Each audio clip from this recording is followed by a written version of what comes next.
All right, so part two today, looking at the Chroma pan as well as my Holga 135 pan. And so the shot that I set up, why don't you come over here and I'll show you.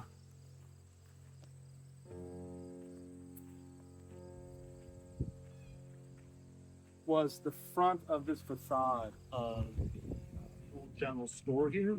And I had Eve standing, and I'll show you a picture of it through my Viewfinder Pro, up against the door, half of her body in the sun, half of her body in the shadow. And I shot it once again with the three different solutions that we're talking about. The first one, once again, was the Holga Pan 135. I shot it at a 1/25th of a second at f8 and f11. Should be perfect. And I also did the way that I do a lot of work, which is very long handheld exposure, so you'll get a completely different sense of what that feels like. Then I shot it with the CubePan, using, once again, f8, f11 with the Holga lens mounted on here. And I just switched over to the 47 Schneider, which I also shot razor sharp. These were all handheld because the exposures were, 125th of a second. That's no problem.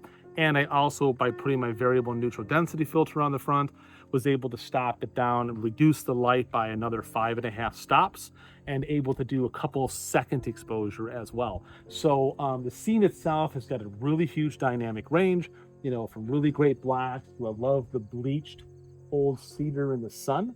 And it's a pretty wide shot. We're getting somewhere right around the middle of that red window over there, across to the door over here, and sort of a nice flight in between.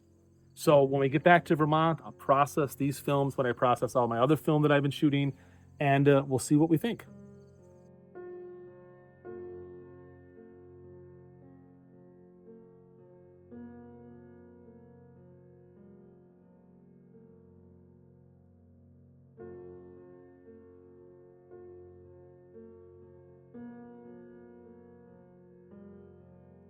All right, so I'm back from the Cape. I've processed the film. Today we're gonna look at, once again, sample images from the Holga 135 pan and from Chroma's CubePan, side-by-side examples. And I'm also gonna showcase a couple of images that I've made with these two cameras for my own personal artwork, and then show you a sample of how those get finished. Let's head to the studio and take a look at the film.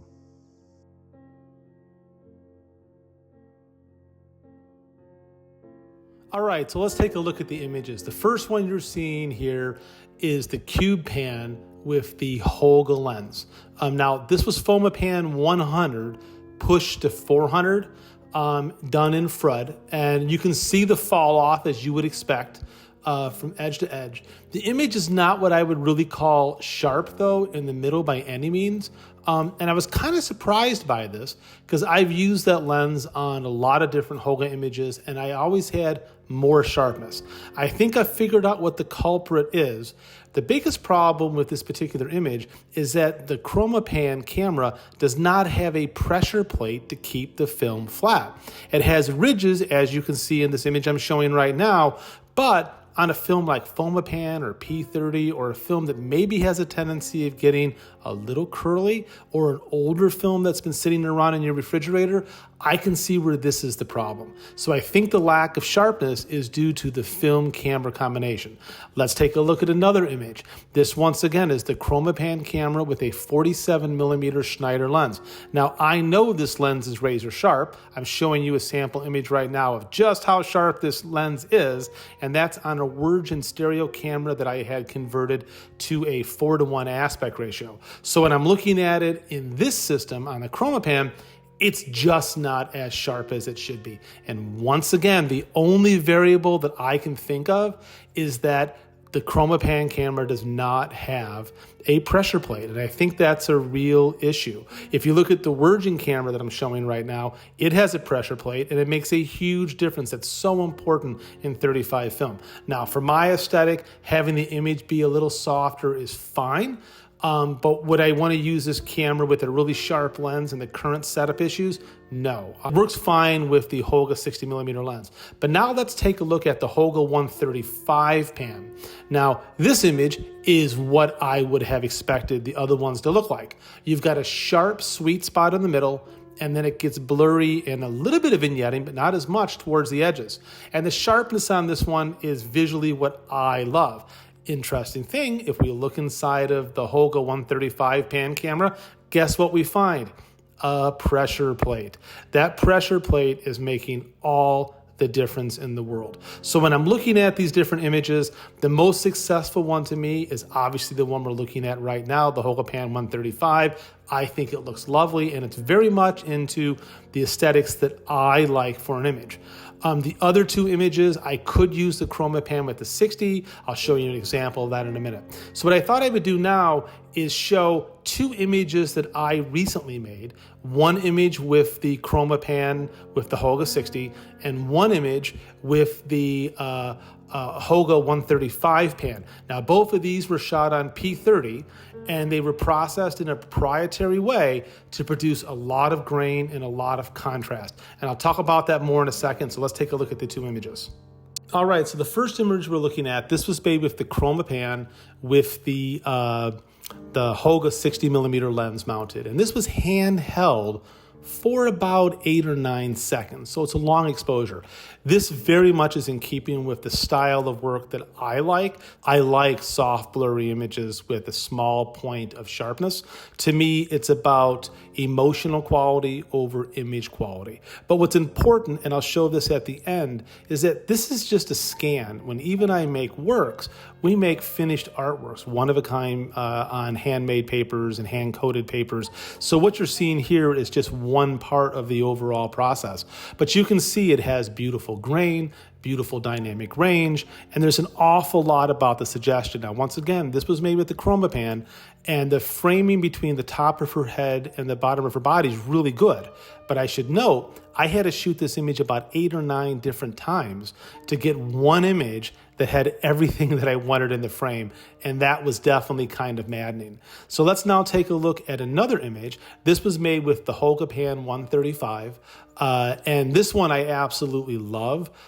This was in an old life-saving station out in Cape Cod. I love the flare, how it's coming down on top of her. Interesting, I did shoot this with the Chroma Pan camera as well, and I didn't get that beautiful flaring. I really love that. I love what's going on in the hallway. And this was once again about 8 or 9 seconds at f11 handheld. And this really has the emotional energy and feeling that I want. I also should note that both of these images are going to be for a future book that Eve and I are working on. And the composition very much is reflective of the idea that this would be a 2-page spread image. And that's really the way that I was thinking about these when I was making them. But these two images showcase what I want this type of camera to look like. So in addition to the problem of film flatness in the Chroma CubePan camera, there's also the issue of the viewfinder. I am not in love with the viewfinder on the Chroma Pan camera. It's better on the Holga camera, but even it still isn't perfect. So I've actually now made my own auxiliary viewfinder for the Holga camera that is properly masked for the aspect ratio of the film, and that is really accurate, and I'm sure I'll go ahead and do the same thing on the Chroma Pan camera. But you can see here in these sample negatives, and these were both done on the Chroma Pan, how the top of Eve's head is being cut off. And that really is just an eye alignment issue with the Chroma Pan camera's viewfinder. And I wear glasses, so maybe that's part of the problem. Maybe I just need to shoot more of the film in order to sort of know where my eye placement should be. I thought I was pretty good at it, but obviously from these two results, no.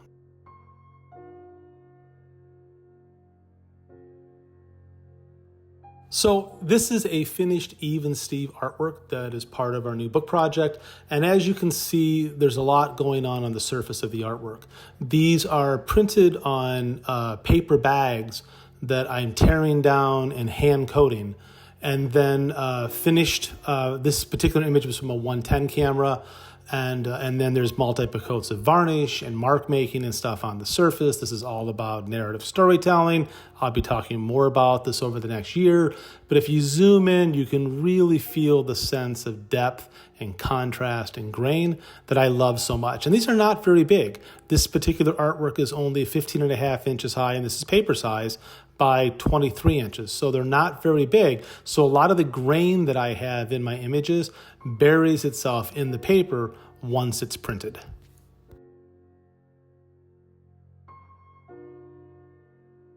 So what are your thoughts? I like the Holga Pan 135 the best right now.